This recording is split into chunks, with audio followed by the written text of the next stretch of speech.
TGPSC Telangana public service కమిషన్లో group 4 counselling కొనసాగుతుంది. ఇప్పటికే ఫలితాలు ఇచ్చింది, రిజల్ట్ ఇచ్చారు. అయితే మెరిట్ ఆధారంగా వాళ్ళని కౌన్సిలింగ్ పిలుస్తున్నారు. 2 నెలల పాటు ఈ ప్రక్రియ కొనసాగుతుంది. ఇప్పుడు మనం Telangana public service commission gate ముందర ఉన్నాం. ఒక్కొక్కరు వచ్చిన వాళ్ళు వచ్చినట్టు లోపలికి వెళ్తున్నారు. ఇది సుదీర్ఘ కౌన్సిలింగ్, ఎందుకంటే 9,000 పైగా పోస్టులు కూడా ఉన్నాయి. 8,000 పైగా 9,000 పైగా ఎన్ని ఉన్నాయి పోస్టులు? ఎన్ని ఉన్నాయి టోటల్ 8,000 ఉన్నాయి. 8,000 పైగా ఉన్నాయి. మన దగ్గర కౌన్సిలింగ్ కోసం వచ్చినట్టుగా వీరున్నారు రోహిత్ రెడ్డి గారు వంగాల. అంటే ఏమేమి తీసుకురామన్నారు వీళ్ళని అడిగి తెలుసుకున్నారు. అంటే కౌన్సిలింగ్ ఈ వీడియో ఉద్దేశం ఏంటంటే కౌన్సిలింగ్ ఏమేమి తీసుకురావాలి, ఏంటి ఇందులో ఉన్నట్టుగా ఏమన్నా మర్చిపోతే ఎట్లుంటుంది ఇబ్బంది, అసలు ఏమేమి తెచ్చుకోవాలి ఏందన్నది వీరిని తెలుసుకుందాం. ఏమేమి సర్టిఫికేట్ తెచ్చారో మీరు చెప్పండి. వెబ్సైట్ లో చెప్పండి, డౌన్లోడ్ చేసుకోవచ్చు.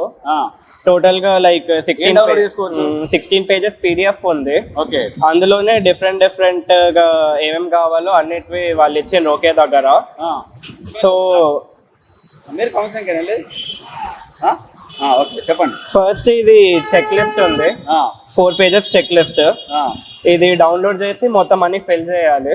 ఫిల్ చేసి ఫోటోగ్రాఫ్ ఒకటి పెట్టేసి దీంట్లో ఈ చెక్ లిస్ట్ లో ఈ 4 పేజెస్. ఎక్కడ ఏ డిస్ట్రిక్ట్ నుంచి వచ్చారు మీరు? సేమ్ ఇద్దరు ఒకటే జిల్లా. ఓకే, ఈ ఫస్ట్ 4 పేజెస్ అది ఫిల్ చేసేయాలి. ఆ తర్వాత అటెస్టేషన్ ఫామ్ అని ఒకటి ఉంటది. ఓకే, ఇది 5 పేజెస్ ఉంటది. ఓకే, 5 పేజీలు సార్ తీయండి. 5 ఈ అటెస్టేషన్ ఫామ్ అనేది ఇది ఫిలప్ చేయాలట. ఫోటో లేటెస్ట్ కూడా పెట్టాలట. దాంతోపాటు ఎంత ఫిలప్ చేయాలి. 5 పేజీలు ఉంటుంది. ఈ 5 పేజీలలో కూడా ఈ విధంగా జరగండి. ఇవన్నీ నింపాలి. పేరు, బర్త్ ప్లేస్ ఎక్కడ, మదర్ పేరేంటి, ఫాదర్ పేరేంటి, హిందువా కాదా, మీ వాళ్ళు చదువుకున్నటువంటి చదువు ఎక్కడ, విలేజ్ ఎక్కడ, మీ రెసిడెన్స్ ఎక్కడ, ఇవన్నీ ఓవరాల్గా చెప్పుకోవచ్చు. ఇది 5 పేజీలలో ఉంది. ఇది ఫిలప్ చేశారు మీరు ఎవరు? రోహిత్ రెడ్డి వంగాల. నెక్స్ట్ ఏముంటాయి సార్? అదే ఇంకొక సెట్. ఈ 2 సెట్లలో గెజెటెడ్ ఆఫీసర్ సిగ్నేచర్ కావాలి. గెజెటెడ్ ఆఫీసర్ సిగ్నేచర్ కావాలి. ఇదేంటిది? Declaration should be signed by the candidate. ఇంకొక అబ్బాయి ఈ ముందు ఇన్ఫర్మేషన్ అంతా చెప్పింది కరెక్టే అని డిక్లరేషన్ ఒకటి. ఓహో, ఇదంతా చెప్పింది కరెక్ట్ అని డిక్లరేషన్. ఇదేంటి? ఇది అటెస్టేషన్. అన్ని అటెస్టేషన్ అవన్నీ. ఇంకా టీఎస్పీఎస్సీ ఇచ్చినట్టు వెబ్సైట్ లో ఉంది. వెబ్సైట్ లో గైడ్ లైన్స్. ఓకే, ఇదేంటి? 10th ఇంటర్ బీటెక్ అవన్నీ మెమోస్ తీసుకొని వచ్చా. మార్క్స్ షీట్ 10th ఒకటి, ఇంటర్ ఒకటి, ఇంకా డిగ్రీ బీటెక్ ఏదైతే అది. ఓకే, అందులో అవి బీటెక్వి 2 తీసుకొచ్చా. ఒకటి ప్రొఫెషనల్, ఒకటి ఒరిజినల్ డిగ్రీది. అవి కాకుండా లైక్ కాస్ట్ సర్టిఫికెట్స్ కావాలి. నాది ఓసీ కాబట్టి లైక్ ఏం అక్కర్లేదు. ఓకే, ఇంకా లైక్ ఈడబ్ల్యూఎస్ ఉంటే అది కూడా తీసుకొని రావచ్చు. ఓకే, ఇది కాకుండా లైక్ అప్లై చేసిన అప్లికేషన్ ఫామ్ ఒకటి 2 పేజెస్. ఇంకొకటి హాల్ టికెట్ ఉంటది, అదొకటి తీసుకొని రావాలి. ఓకే, అది కాకుండా లైక్ ఒకవేళ ఎవరన్నా పోస్ట్ కోడ్ 70కి అప్లై చేస్తుంటే లైక్ ఈ form post code 70 endowment department. Okay, దేవాదాయ శాఖలో పనిచేస్తున్నారు. ఎండోన్మెంట్ దానికి ఉండాలి కదా. అవును. ఓకే, దానికి హిందూ అని సెల్ఫ్ డిక్లరేషన్ రాయాలి. ఒక నిమిషం సార్, ఇట్రండి. అయిపోయిందా మీ కౌన్సిలింగ్? ఒక అదృష్టం, మా అదృష్టం, మీ అదృష్టం. విషయం ఏంటంటే ఇట్లా ఇస్తారా? ఒక నిమిషం ఇట్లే ఉండండి సార్, మీరు కంటిన్యూ చేయండి. ఇంకొకటి ఇది లైక్ అన్ఎంప్లాయిడ్ అయ్యి ఉంటే ఇది డిక్లరేషన్. Unemployed declaration. మీ పేరు ఏం పేరు? జగదీష్. ఓకే, మన దగ్గర జగదీష్ గారు కూడా ఉన్నారు. ఒక నిమిషం. అయితే ఈ డిక్లరేషన్ బై అన్ఎంప్లాయిడ్ కూడా డిక్లరేషన్ ఫామ్ ఇవ్వాలి. దాంతోపాటు హిందువా కాదు, ఎందుకంటే ఎండోమెంట్ డిపార్ట్మెంట్లో ఉన్నటువంటి పోస్టులకు ఎలిజిబుల్ కావాలంటే హిందూ అయి ఉండాలి. హిందువా కాదు అనేది ఇది డిక్లరేషన్. దాంతోపాటు హాల్ టికెట్ తెచ్చుకోవాలి. దాంతోపాటు 1 టైం రిజిస్ట్రేషన్ అది కూడా తెచ్చుకోవాలా? 1 టైం రిజిస్ట్రేషన్ అవసరం లేదు. మనం అప్లై చేసిన నోటిఫికేషన్ ఉంటుంది కదా, నోటిఫికేషన్ అప్లై చేసింది తెచ్చుకోవాలి. ఒక అవైలబుల్ ఉంటుందా? అందులో ఉంటుందా? వెబ్సైట్ లో దొరుకుతుంది. ఓకే, ఇది వంగాల రోహిత్ రెడ్డి గారు చెప్పేది. మీరు కౌన్సిలింగ్ కు వెళ్తున్నారు, ఇవన్నీ తెచ్చుకోవాలంటున్నారు. ఇంకేమైనా తెచ్చుకోవాలంటున్నారు? ఇక్కడ ఉన్నట్టుగా ఇబ్బంది ఏముంటుంది? అంటే ఇబ్బంది ఏముండదు, సర్టిఫికేట్స్ అన్నీ ఉంటే ఇబ్బంది ఏముండదు. మీ పేరు ఏం పేరు అంటే? జగదీష్ గారు ఉన్నారు మన దగ్గర. చింతల జగదీశా? చిట్టల జగదీశ్. ఎక్కడ? ఏ ఊరు మీది? హైదరాబాద్. మేడ్చల్ జిల్లానా? ఇల్లే హైదరాబాద్ జిల్లా. హైదరాబాద్. ఓకే, అయితే ఏమేమి తెచ్చుకోవాలి ఒకసారి గురించారా చెప్పరా మాకు కూడా, ఎందుకంటే మాతో పాటు చాలా మంది విద్యార్థులకు కూడా, ఎందుకంటే ఇది ఎడ్యుకేషన్ ఛానల్, ఇది చాలా మంది విద్యార్థులకు కూడా ఒక క్లారిటీ ఏమేమి తీసుకుపోవాలి, ఇక్కడికి వచ్చిన తర్వాత ఎట్లా ఇబ్బంది ఉంటుంది. అంటే నాది యాక్చువల్గా 22 అయింది. ఈ విధంగా లాస్ట్కి ఇది ఇస్తారా? నాకు 22 అయింది. పెండింగ్ సర్టిఫికేట్ ఉంది, హాల్ టికెట్ ఒకటి. Okay okay, hall ticket pending లో ఉంటే తీసుకున్నాను. ఇది ఇస్తారా? లాస్ట్ ఇస్తారా? అవును. ఇట్లా ఈ విధంగా ఆ తర్వాత లాస్ట్ అక్నాలెడ్జ్మెంట్ కార్డ్ అనుకోరాదు. మెడికల్ సర్టిఫికేట్ పెండింగ్ ఉంది కాబట్టి పెండింగ్ లో పెట్టేసి. ఓహో, పెండింగ్ ఏదైనా ఉంటే ఇది పెండింగ్ అని రాసిస్తారట. ఇగో పెండింగ్ సర్టిఫికేట్స్ అని మెడికల్ సర్టిఫికేట్ ఉంది, ఇప్పుడు అది పెండింగ్ అయిపోయింది, ఇచ్చేసిండు, వచ్చేసారు అన్నట్టు.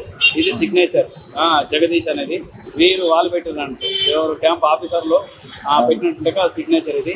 ఇది టీజీపీఎస్, ఇది హాల్ టికెట్ వచ్చేసి, ఇది హాల్ టికెట్ వస్తుంది చూపించకూడదు కానీ చిట్టర జగదీష్ అనేది క్యాండిడేట్ పేరు. ఇది వాళ్ళకి సంబంధించి ఫోటోలు ఎన్ని తెచ్చుకోమన్నారు? ఫోటోస్ ఏం అవసరం లేదు, మనం ఆల్రెడీ వాళ్ళు ఇచ్చిన చెక్ లిస్ట్ లో ఇంకా అటెస్టేషన్ ఫామ్.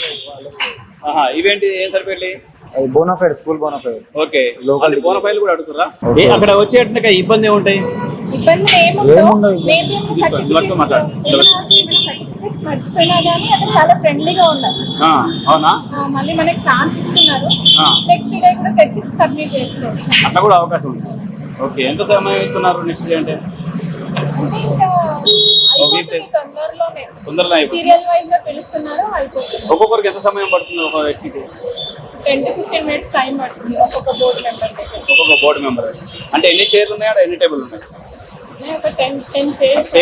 వాళ్ళకి అంటే ఒకే సమయంలో ఎంత మందికి సర్టిఫికేట్ వెరిఫికేషన్ అవుతుంది అనేది కాన్సెప్ట్ లేదు. ఈచ్ పర్సన్ ఒక మెంబర్ కి చూస్తున్నారు. ఫస్ట్ 1 by 1 ఒకటి కంప్లీట్ అయిన తర్వాతనే ఇంకొక వేరే మెంబర్ కి అంటే ఒకే సమయంలో ఒకరే, ఇంకో అందరూ ఇట్లా టేబుల్ లేవు, వరుసగా లేవు. అలా క్లమ్జీగా ఒకరిది చూసి ఇంకొకరిది అలా ఏం లేదు. చాలా స్పెసిఫిక్ గా అన్ని డీటెయిల్స్ చూస్తే వెరిఫికేషన్ జరుగుతుంది. చాలా కూల్ గా జరిగిపోయింది వెరిఫికేషన్ అని చెప్పాలి. అంతేనా? ఓకే, ఇవన్నీ అడుగుతున్నారు, అవసరం ఏం లేదు. కాకపోతే అక్కడ మెన్షన్ చేసిన చెక్ లిస్ట్ ప్రకారం ఏదైతే ఫార్మేట్స్ ఉన్నాయో, ఏదైతే ఫార్మ్స్ అంటే ఫస్ట్ చెక్ లిస్ట్ పెట్టాలి, తర్వాత హాల్ టికెట్ కానీ సీరియల్ వైజ్ గా మనం పెట్టుకొని వెళ్తే అయిపోతుంది. అన్ని ఆర్డర్ గా పెట్టుకుంటే తొందరగా. ఒరిజినల్స్ కంపల్సరీయా? కంపల్సరీ చెక్ చేస్తున్నారు. ఒరిజినల్స్ కంపల్సరీ, నాన్ క్రిమి లేయర్ లేకుండా, అంటే నాన్ క్రిమి లేయర్ ఖచ్చితంగా కావాలి. కావాల్సిన సర్టిఫికేషన్ మస్ట్ అండ్ షుడ్ అన్నమాట. ఓకే ఓకే, టెన్షన్ పడాల్సిన అవసరం అయితే ఏం లేదు. కేజీపీ సంతకాలు లేని వాళ్ళు ఎవరైనా వస్తే వాళ్ళ పరిస్థితి ఏంది? కేజీపీ సంతకాలు లేకుంటే ఒక అతను ఇంతకుముందు ఉరుకుతున్నాడు, పంపించేస్తున్నారా? ఓకే ఓకే, బోనాఫైడ్స్ అన్ని చూస్తున్నారా? మెమోలు అన్ని చూస్తున్నారు, అన్ని ఒరిజినల్ చూస్తారా? అన్ని చూస్తున్నారు. వాళ్ళు ఏమైనా సెట్ తీసుకుంటారా? వాళ్ళ దగ్గర ఏదైనా పెట్టుకుంటారా? జీరాక్స్ ఒక సెట్ తీసుకుంటారు. మరి జీరాక్స్ ఎన్ని తేవాలి? జీరాక్స్ ఎన్ని సెట్ తేవాలి? 1 set అంటే యాక్చువల్ గా 2 sets అని చెప్పారు, బట్ 1 set కి సరిపోతుంది. అటెస్టేషన్ ఫార్మ్స్ 2 sets కావాలి. అటెస్టేషన్ 2 సెట్ల మీద పెట్టుకొని రావాలి. ఒకటి వాళ్ళు తీసుకుంటారా? రెండు వాళ్ళకే అటెస్టేషన్, మళ్ళీ తీసుకోవడం లేదు. ఓహో, సబ్మిట్ చేసి రావాలి. ఓకే, డిక్లరేషన్ ఆఫ్ హిందూ అన్ని కంపల్సరా? అన్ని కంపల్సరీ. ఓకే, లేకపోతే ఆ పోస్ట్ కు ఎలిజిబుల్ కాదు. Okay okay okay, rank wise అయినా లేకపోతే ఎట్లా పిలుస్తున్నారు? మనం ఇచ్చిన ఆప్షన్స్ అంటే రూల్ నెంబర్ వైజ్ గా పిలుస్తారు. మనం అది చూసి సర్టిఫికేట్స్ అని ఆర్డర్ లో వాళ్ళు చెప్తారు, ఆల్రెడీ ఆర్డర్ లో పెట్టుకోవాలి అని. ఆర్డర్ లో పెట్టుకున్న తర్వాత మనకి అక్నాలెడ్జ్మెంట్ అనేది ఇస్తారు. తీసుకొని 4th floor కి వెళ్ళాలి. నెక్స్ట్ అటు వెళ్ళిన తర్వాత మనతో థంబ్ తీసుకుంటారు, అక్కడ వాళ్ళు చెక్ చేస్తారు. నెక్స్ట్ లోపల బోర్డ్ మెంబర్స్ ఉంటారు. సో కమ్యూనిటీ ప్రకారంగా బీసీడీ అయితే, ఎస్సీ అయితే ఎస్టీ, సో అక్కడ మనకి కమ్యూనిటీ సర్టిఫికేట్ వెరిఫికేషన్ జరుగుతుంది. దాని తర్వాత మళ్ళీ వేరే బోర్డ్ మెంబర్స్ ఉంటారు. అక్కడ మన ఒరిజినల్ ఎంతమంది ఉంటారు ఆ బోర్డ్ మెంబర్లు? ఉన్నాయి 10 boards అలా ఉన్నాయి. ఏ డిస్ట్రిక్ట్ వచ్చారు మీరు? నాది ఇక్కడే అండి, హైదరాబాద్ కాబట్టి ఏ ఇబ్బంది లేకుండా ఉంది. మా జిల్లాల నుంచి వచ్చిన వాళ్ళకు వాళ్ళకేం మెసేజ్ ఇస్తారు? మీరైతే సర్టిఫికేషన్ అన్ని తెచ్చుకోండి, ఇక్కడికి వచ్చి ఇబ్బంది పడడం ఎందుకు అనవసరంగా. ఆల్రెడీ మనకి అన్ని మెన్షన్ చేశారు కదా, వెబ్ నోట్స్ అయితే అన్ని ఉన్నాయి కదా, అంతే. నేను చెప్పాల్సింది అయితే ఓకే, థ్యాంక్ యూ. ఎట్లా అనిపించింది కౌన్సిలింగ్ లో? ఏమంటే బాగానే మంచిగా ఓకే, ఎంతమంది అంటే 1:3 కదా తీసుకున్నది? ఓకే, దీంతో సర్టిఫికేట్ వెరిఫికేషన్ అయిపోయింది. చాలా మంది ఎవరు భయపడాల్సిన అవసరం లేదు. ఇగో ఇది ఇంపార్టెంటేనా? మళ్ళీ ఎప్పుడు రావాలి? మళ్ళీ ఏంది తర్వాత? అయిపోయింది నాది 22 కుండే యాక్చువల్ గా ఆ. పెండింగ్ లో ఉంటే తీసుకొని వచ్చినాయి వాళ్ళు. దీని తర్వాత నెక్స్ట్ స్టెప్ ఏంటి? నెక్స్ట్ స్టెప్ మెరిట్ లిస్ట్ వస్తుంది. ఓకే, మెరిట్ లిస్ట్ వస్తుంది, ఇక తర్వాత అపాయింట్మెంట్ లెటర్. అపాయింట్మెంట్ లెటర్ వస్తుంది. Okay right. అంటే ఇక ఇది కౌన్సిలింగ్ అయిపోయిన తర్వాత, వెరిఫికేషన్ అయిపోయిన తర్వాత మెరిట్ లిస్ట్ వస్తుంది. అంటే ఇప్పుడు 1:3 తీసుకున్నారు, వెరిఫికేషన్ లో చూస్తారు. ఒకళ్ళు కొన్ని సర్టిఫికెట్ ఉంటాయి, కొంతమందికి ఉండవు. ఇప్పుడు ఎగ్జాంపుల్ చూసుకుంటే ఒక అతనికి ఈడబ్ల్యూఎస్ సర్టిఫికెట్ ఉండదు. అప్పుడు ఏం చేస్తారంటే ఆయనని ఓసీగా తీసుకుంటారు. ఓసీగా ఓపెన్ గా ఆయనకు అవకాశం లేకపోతే ఆ 1:3లో ఇద్దరు అదే విధంగా ఉన్నారనుకో, అప్పుడు ఉన్నటువంటి ఒక వ్యక్తికి ఉద్యోగం ఇస్తారన్నమాట. అందుకని 1:3 ప్రకారం సర్టిఫికేట్ వెరిఫికేషన్ చేస్తున్నారు. అన్ని వాళ్ళు చెప్పిన ప్రకారం ఆర్డర్ వైజ్ గా పెట్టుకుంటే తొందరగా అయిపోతుంది. ఎవ్వరు భయపడాల్సిన అవసరం లేదు. అన్ని సర్టిఫికేట్ తెచ్చుకోవచ్చు. అటెస్టేషన్ మాత్రం 2 మీద అటెస్టేషన్ చేసుకొని వస్తే ఈజీగా ఉంటుంది అన్నట్టు అభిప్రాయం చెప్తున్నారు. ఇది టీజీపీఎస్సీ నిర్వహిస్తున్నటువంటి గ్రూప్ 4 కౌన్సిలింగ్ సంబంధించిన అంశాలు. ఎవరు ఏ ఇబ్బంది పడాల్సిన అవసరం లేదు. మంచి వాళ్ళు ఇచ్చినట్టుగా ఆర్డర్ ప్రకారం ఎంత సరిపోతుంది అంటున్నారు జగదీష్, అంతే కదా? రైట్. ఇది కౌన్సిలింగ్ సంబంధించిన వెరిఫికేషన్ సంబంధించిన వివరాలు. చైర్పర్సన్ సురేష్తో Ravichandra, Telangana public service commission నుంచి, అశోక టీవీ, అశోక అకాడమీ కోసం.